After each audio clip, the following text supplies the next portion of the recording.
Hi everyone, this is Shalu Kumar from OSCE Nurse Training Cambridge. I'm an experienced OSCE Nurse trainer for the NMC OSCE exam in UK and also the lead trainer for OSCE Nurse Training Cambridge. I'm back with another video for you for your NMC OSCE exam.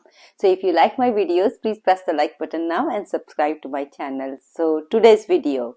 So what we're going to do in today's video. We're going to talk about common fails for your intravenous flush and visual infusion Phlebitis score station. Okay, so this is your VIP score and IV infusion flush station for your OSCE exam.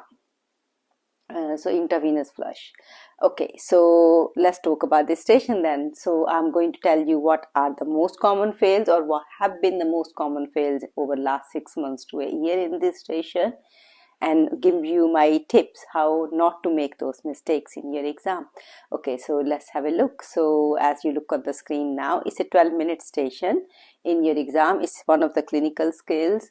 So your job is to work out the visual infusion Phlebitis score, looking at the IV cannula, intravenous cannula on mannequin's hand. Normally it's on the mannequin's hand. So you need to work out the score correctly, and a VIP score chart is given to you. Okay, so they do provide you the chart.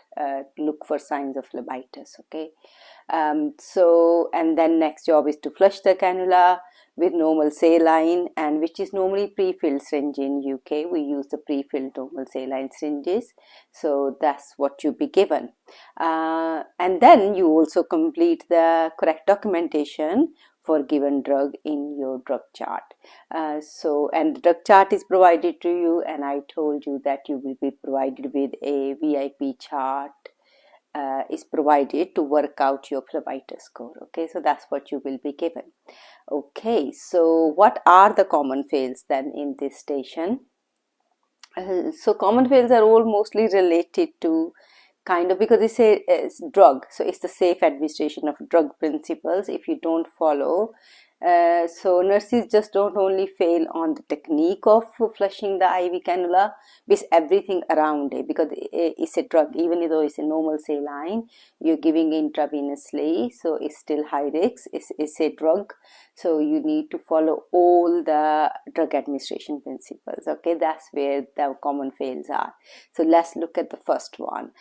First one is fail to complete ID check and allergy check correctly.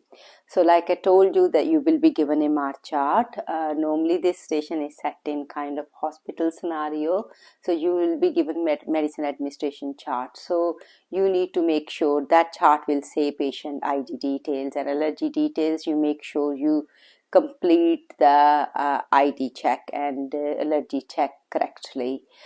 So my tip will be, make sure you ask the patient full name, date of birth, look at their ID band, and then look at your chart.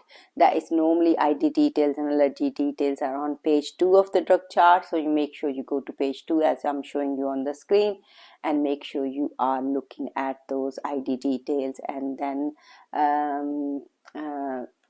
full name, date of birth, hospital number from the match from the ID band to your drug chart. Okay, so it's really important, and ask the patient full name and date of birth, check that is correct on the ID band, correct in your MAR chart.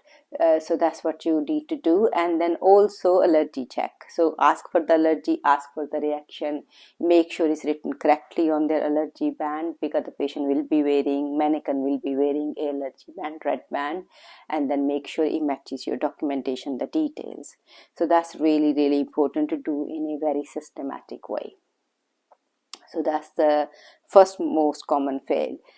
Second one is, now the second fail is fail to check the prescription is complete and legible. Okay, so the validity of the prescription, because it is a drug administration station, you need to show all the drug administration principles, that you are a safe practitioner, and for that we will never give any drug without a valid prescription. So IV flush in UK needs to be prescribed. Okay, so you need to check your prescription, make sure you read the validity of the prescription fully before preparing your equipment, okay? Because once you start preparing your equipment, you may forget to read the validity. So I would suggest, as soon as you have done the ID check, allergy check, taken consent, first thing you should do is go ahead and check the validity of the prescription, then start preparing your equipment. In that way you will not forget to check it later on, okay? So make sure you find your like you read the whole thing,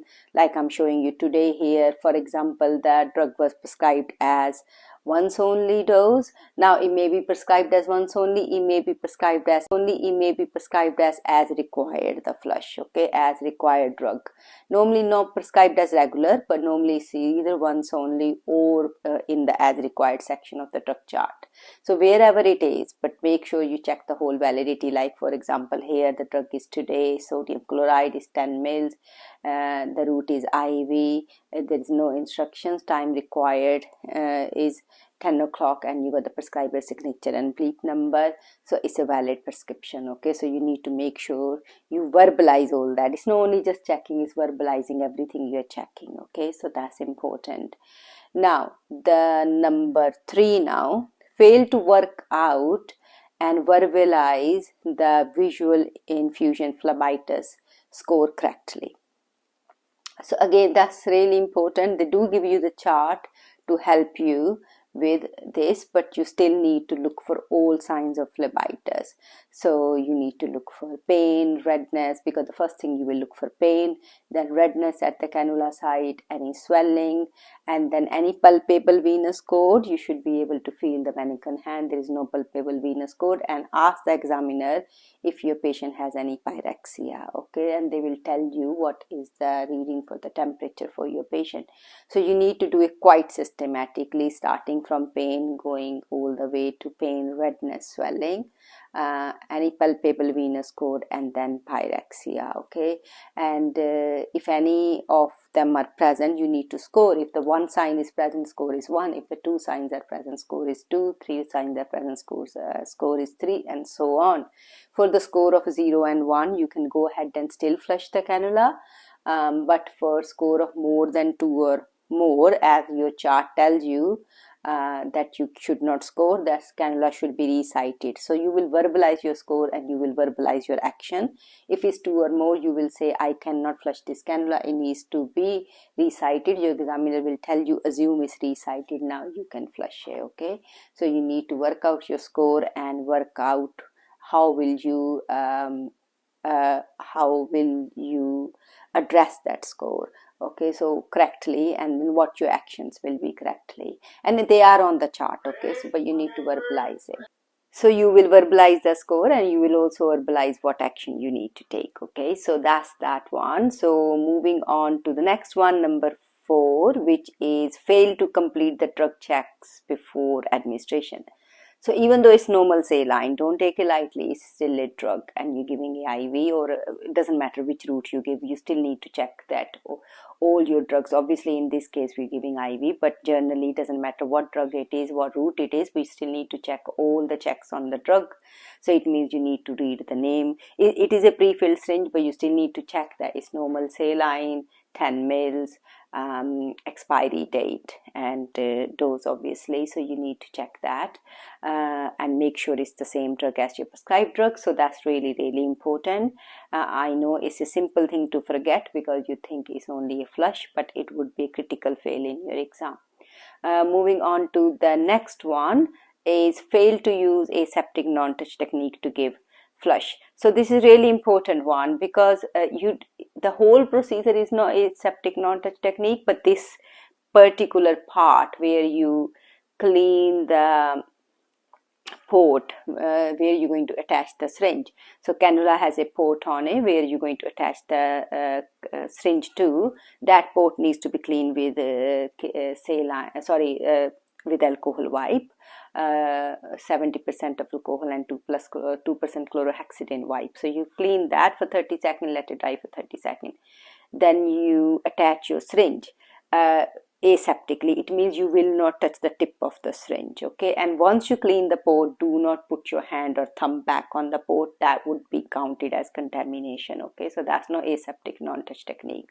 So once you clean the port, I would suggest hold it in left hand, keep holding it, and with the right hand you will pick up the syringe and make sure that you do not touch the tip of the syringe and attach the two, okay, together. And that should be aseptic non-touch technique. If you don't use that or contaminate your port or touch the front of the syringe, it would be counted as critical fail. So that's really important that you know how to use aseptic non-touch technique. You don't need to wear sterile gloves, it's just a simple gloves, but still the technique has to be aseptic non-touch technique. Okay, so next one is fail to document for given drug. So it's really important that your documentation is correct, and make this priority. As soon as you given your drug, you take your gloves off and clean your hand, and apron off and clean your hand. Make sure you document it, okay, because it's not like sometimes you just so involved in doing the procedure, you might just think, okay, I've done it, it's finished, but it's not finished until you have documented that you given that drug. So you need to document in two places. If they given you medicine administration chart, you need to document on page 2 as well, where you add your administrator name. As you have seen, I put it on the slide for you. As you can see, you got on page 2 name of the administrator, initial, signature, and base, where the patient is based. And then on the page where it was prescribed, because in this drug chart it was prescribed as stat dose or once only dose, then you sign your time when you have given, and also your signature, okay. If it was prescribed as required, then you need to go ahead and sign in at required section by putting time and signature, okay. So that's what you need to do. So that's your correct documentation. Make sure you complete both pages, page 2 and also the page whether it was prescribed once only or as required drug. You go to that page and sign for it, and make that priority, as because examiner cannot pass you without checking your documentation. So I hope you will keep these things in mind when you are given this station in exam, and hopefully these points will help you, and these tips will help you to keep your practice safe for this station in your exam. So if you like the video, please press the like button now and subscribe to my channel, and also you can visit us on OSCEnurstraining.com or email us on OSCEnurstraining@outlook.com. I will soon be back with another video for you. So bye for now.